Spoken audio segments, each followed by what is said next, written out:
عزیزان محترم، گویا ماہ مبارک رمضان اختتام کی طرف، اور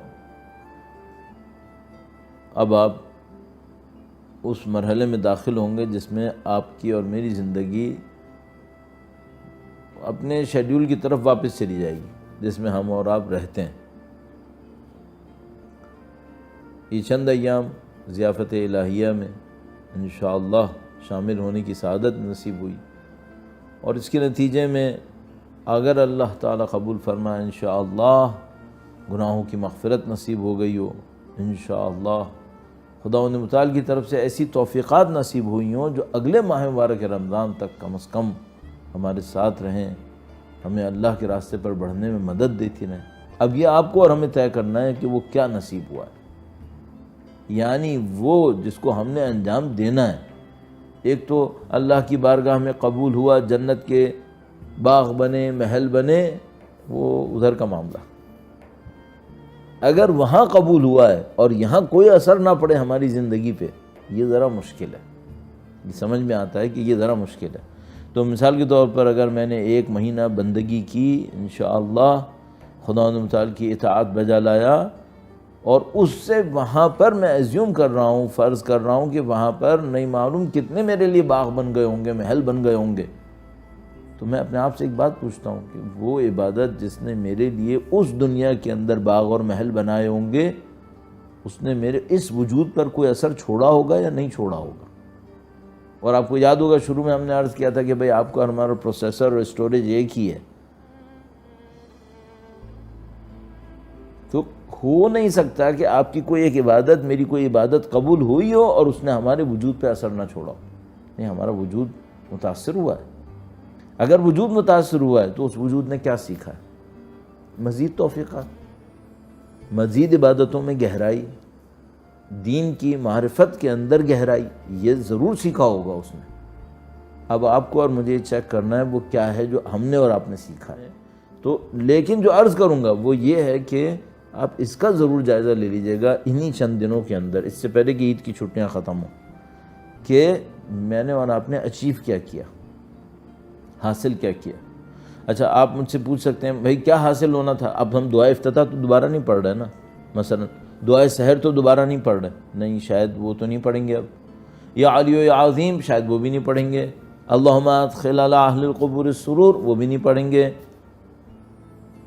قرآن کریم ہر روز 1 سپارہ پڑھ رہے تھے، وہ بھی اب نہیں پڑھیں گے۔ روزہ رکھ رہے تھے، وہ بھی نہیں رکھیں گے۔ سحری کر رہے تھے، وہ بھی نہیں کریں گے۔ تو سوال یہ ہے کہ اب آپ ماہ رمضان سے لے کے کیا جائیں گے؟ امپورٹنٹ سوال ہے نا، کہ بھئی پھر لے کے کیا جائیں گے؟ ہاں، لے کے جائیں گے کہ ماہ مبارک رمضان میں آپ بندگی کا ایک خاص احساس کر رہے تھے، وہ بندگی کا احساس شوال میں بھی باقی رہے۔ تو مثال کے طور پر ہم بعض لوگوں کو دیکھتے ہیں، وہ کہتے ہیں کہ بھئی روزے سے ہوں، جھوٹ نہیں بولوں گا۔ تو بندے خدا بغیر روزے کے کیوں بول رہے ہو؟ جھوٹ تو پھر بھی حرام ہے۔ ہاں ٹھیک ہے، تم نے اچھا کیا، روزے کا خیال کیا تو جھوٹ نہیں بولا، لیکن یہ کہ بغیر روزے کے بولنا جائز نہیں ہوگا، وہ ابھی بھی حرام ہوگا۔ تم جو اللہ کے بندے تھے ماہ مبارک رمضان میں، اس بندگی کو آپ کیوں ضائع کر رہے ہو؟ تو یہ بندگی جو ہوتی ہے وہ ہم مذاق میں کہتے تھے، چونکہ میں خود ایک اسکول میں پارٹ ٹائم جاب کرتا تھا، تو مثلا جو ریگولر پڑھاتے تھے وہ 6 گھنٹے 7 گھنٹے پڑھاتے تھے، اسکول میں رہتے تھے، کم از کم پڑھاتے کتنا تھے مسئلہ نہیں، تو ہمارا جو تھا وہ 2-3 پیریڈ تھا، تو اس کو ہم پارٹ ٹائم کہتے تھے۔ تو ہم اپنے آپ سے مذاق میں کہتے تھے کہ یہ جو اسکول کی جاب ہے یہ پارٹ ٹائم ہے، لیکن بندگی فل ٹائم ہے، بلکہ لائف ٹائم ہے، ریٹائرمنٹ بھی نہیں آتی اس میں، یہ لائف ٹائم جاب ہوتی ہے۔ تو اب اگر مثال کے طور پر کسی کی بندگی پارٹ ٹائم ہے ماہ مبارک رمضان کے لیے، اس کا مطلب ہے اس نے بندگی کو سمجھا نہیں ہے۔ بندگی ہدف خلقت ہے، بندگی 1-2 محل اور باغ لینے کا ذریعہ نہیں ہے۔ اور وہ تو جب میں اور آپ مریں گے، میں بعض اوقات ایسے کسی موقع پہ انشاءاللہ کہنے لگتا ہوں تو سوچتا ہوں کہ نہیں کہوں بھائی، کچھ لوگوں کا دل کمزور ہوتا ہے، بیچارے ڈر جائیں گے، لیکن ہونا تو ہے، انشاءاللہ کہنا بھی غلط نہیں ہے۔ تو جب مریں گے تو پتہ چلے گا کہ بھائی وہاں پہ ہمارے لیے بنا کیا۔ اب میں مزید وقت نہ لوں، کیا بچا کے لے کے جانا ہے؟ احساس بندگی، اس احساس بندگی میں کیا ہے؟ احساس اطاعت، ذمہ داری۔ سحری میں شاید آپ کے ساتھ ہوا ہو کبھی کہ آپ اٹھے ہوں، 1 منٹ باقی رہ گیا ہے، صرف آپ اٹھے، تیزی سے گئے، پانی تو کم از کم پی لوں، 1 گھونٹ پانی نکالا اور وہاں اذان کی آواز آ گئی۔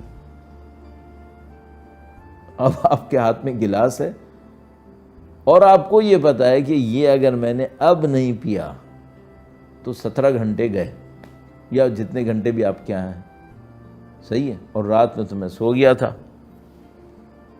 بندگی فوراً آپ کے لیے سامنے آتی ہے اور کہتی ہے کہ نہیں، اللہ کی خاطر برداشت کر لو، کوئی بات نہیں، ایک دن زیادہ پیاسے رہ جاؤ گے، صحیح ہے۔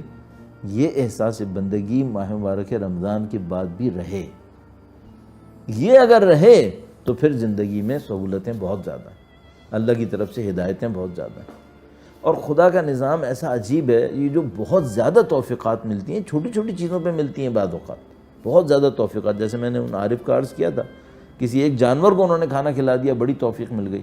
تو یہ احساس بندگی میرے اور آپ کے اندر رہنا چاہیے، اس کو آپ لے کر اپنے اندر باقی رکھیے، اس کو آپ احساس ذمہ داری بھی کہہ سکتے ہیں، اللہ کے ہونے کا احساس بھی کہہ سکتے ہیں کہ بھئی خدا ہے، دیکھ رہا ہے۔ تو آپ اگر اس کو لے کے چلتے ہیں تو پھر آپ کی زندگی میں مثبت ترقی جو ہے وہ ہوتی رہتی ہے۔ اب اس کے ساتھ کیا چیزیں چاہیے ہوں گی؟ وہی چیزیں جو آپ نے ماہ مبارک رمضان میں کی، اللہ کے ساتھ راز و نیاز، جو ایک دفعہ بات بھی ہوئی تھی، اور آپ ماشاءاللہ سب موفق ہیں انشاءاللہ۔ وہی چاہیے ہوگا آپ کو ماہ مبارک شوال کے اندر، ماہ شوال کے اندر بھی۔ اچھا، اب یہ جو ابھی 3 دن، شروع کے 2-3 دن ہوتے ہیں نا، یہ بڑے کریٹیکل ہوتے ہیں۔ کیوں؟ سب عید میں مشغول ہوتے ہیں، عید میں مل رہے ہوتے ہیں، وہ جتنی عبادات آپ نے ماہ مبارک رمضان میں اچھی اچھی عبادتیں کی ہوتی ہیں، 3 دن گویا ناغے کا ہو جاتا ہے۔ یہ نہیں ہونے دیجیے گا، اسے ناغہ نہیں بننے دیجیے گا۔ تو مثال کے طور پر اتنی نہ بھی کر سکیں تو بھائی کم سے کم ایک منیمم اسٹینڈرڈ بنا لیجیے گا۔ تو پہلی بات ہوئی احساس بندگی، احساس اطاعت، اس کو باقی رکھنا ہے۔ دوسری بات کیا ہوئی؟ عبادتوں میں ایک منیمم اسٹینڈرڈ رکھنے، بھئی یہ عبادتیں مجھے روزانہ کرنی ہیں، روزانہ کرنی ہیں۔